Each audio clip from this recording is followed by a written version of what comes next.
My guy. Now, what we not finna do is play with God's word. Now, if God said he laid the earth on its foundations and put a firmament over us, then that's exactly what he did. See, in the Bible, God told Isaiah the difference between a ball and a circle. God knew exactly what wordplay he was using in the Bible to describe the earth. In the Bible, God also speaks about the four corners of the earth. A ball does not have corners, but a flat surface do. Now, when I say four corners of the earth, this is what I mean. The same way that man made a compass, a circle compass, and put north, east, south, and west, I'm speaking of exactly that.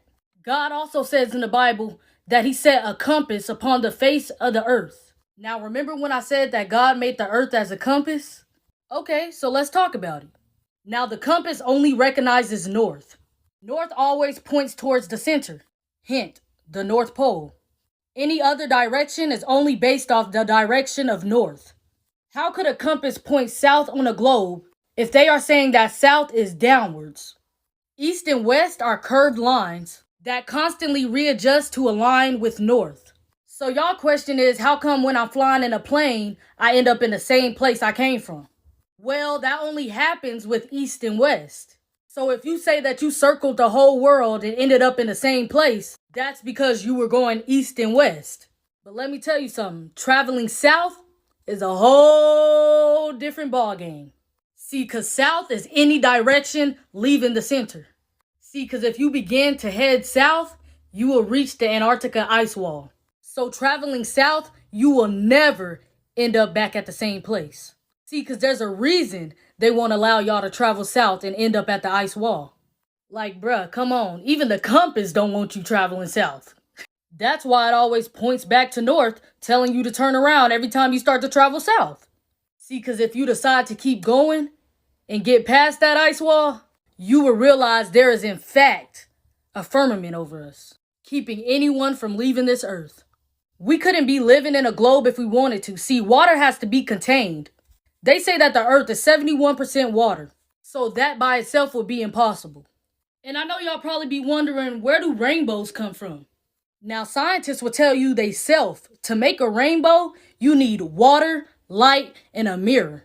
See, when God said he created the firmament, he spreaded it out like a molten looking glass. See, them big rainbows that you see is proof that we live underneath the firmament. It's the sunlight reflecting off of the firmament to remind us of his promise to never flood the earth again. See, God said he set the earth on its foundations so that it should never be moved. But scientists are saying that we are spinning and moving 1,040 miles per hour. And in 1927, we had no idea what the earth looked like, but created this picture. Now, all of a sudden, in 1997, they go see the earth and it looked exactly like that picture? No. Now, do y'all know who this man is? Probably not. But this is Richard E. Byrd.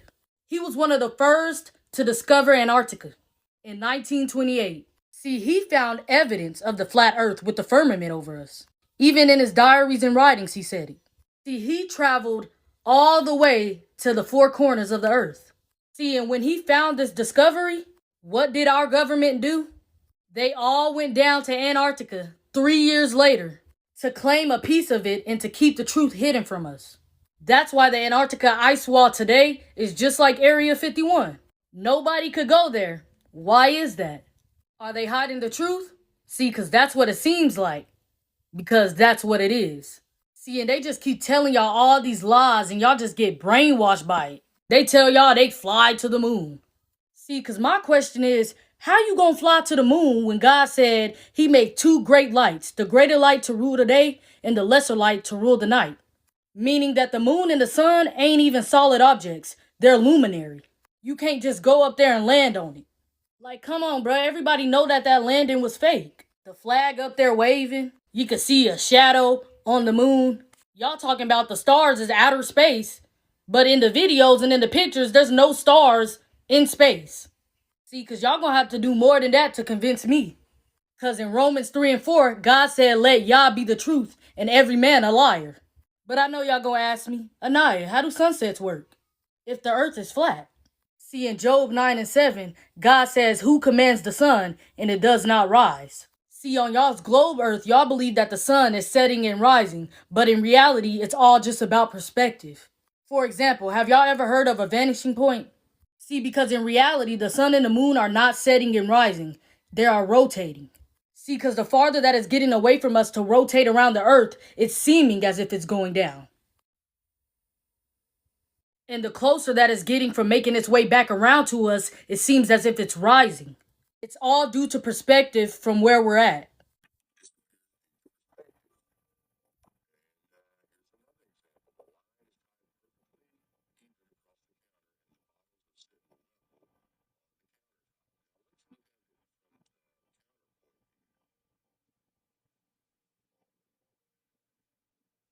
Okay, so y'all like, yeah, nah, I mean, that sound good.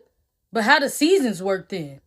See, what I need y'all to know is that the sun and the moon are actually closer than what they are telling y'all. The sun and the moon are inside the firmament with us. See, electromagnetism actually perfectly explains how the sun and the moon rotates on Earth. See, the sun and the moon are not rock or gas, they're light sources. Now, these light sources are in the shape of a disk that rotate the Earth like a clock, but in a coil-like spiral, dictating the seasons and the climate as it goes. See, now when the sun is beyond the equator ring, the northern hemisphere experiences summer, and the southern hemisphere experiences winter.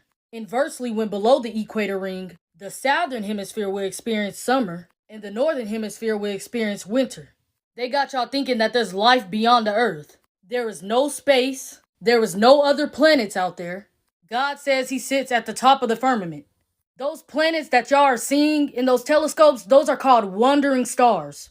All of these are light sources. They are not solid objects. Alright, Anais, so how does a solar eclipse work on a flat earth? And why can't we see stars during an eclipse of the sun and the moon? See, God says in eclipses the sun will be turned to darkness and the moon to blood before the coming of the great and glorious days of the Lord.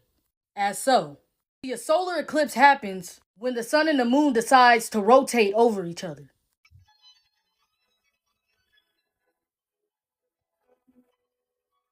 As so. Okay, so why can't we see stars during a solar eclipse? See, God says immediately after the distress of those days, the sun will be darkened and the moon will not give its light. The stars will fall from the sky and the heavenly bodies will be shaken. So why can't you see stars during a solar eclipse? His word tells you everything you need to know. There is nothing outside the firmament that they know of because they can't get past the firmament. God tells us he placed water above the firmament. All these people didn't have the same vision for no reason. There was many times that they have snitched on themselves, saying that they never been outside the earth, saying that there's nowhere to go, saying that they never been to the moon for real. They even be putting the truth into the cartoons. They are steady trying to break the firmament. They trying to nuke the firmament, sending rockets up there to break the firmament. They trying everything in their power. And as a matter of fact, my next video, I'm going to be showing y'all videos of them really saying they ain't never been to the moon. I'm going to be showing y'all videos of them trying to nuke the firmament, them trying to send rockets to the firmament, and even putting hidden truth into these cartoons and movies. These people know exactly what they are doing, and they know exactly what the firmament is. I'm telling y'all, that's exactly the reason why we can't go to the Antarctica ice wall. You can't fly over it. You can't do nothing. They don't want you seeing nothing, knowing nothing. Because they know once we find out that there is an end to this earth, that we gonna know the Bible is the true history of this world. And I want y'all to know that there is no other planets outside of this firmament. When God said he created the earth, I'm pretty sure he would have said I created Saturn, Mars, Neptune, and Venus. He calls those wandering stars. And I want to tell y'all so bad what stars are, but y'all can just see it in the next video because I don't have time to actually explain it right now because I only have 10 minutes on TikTok. But when I tell y'all the truth about stars, it's going to blow y'all mind.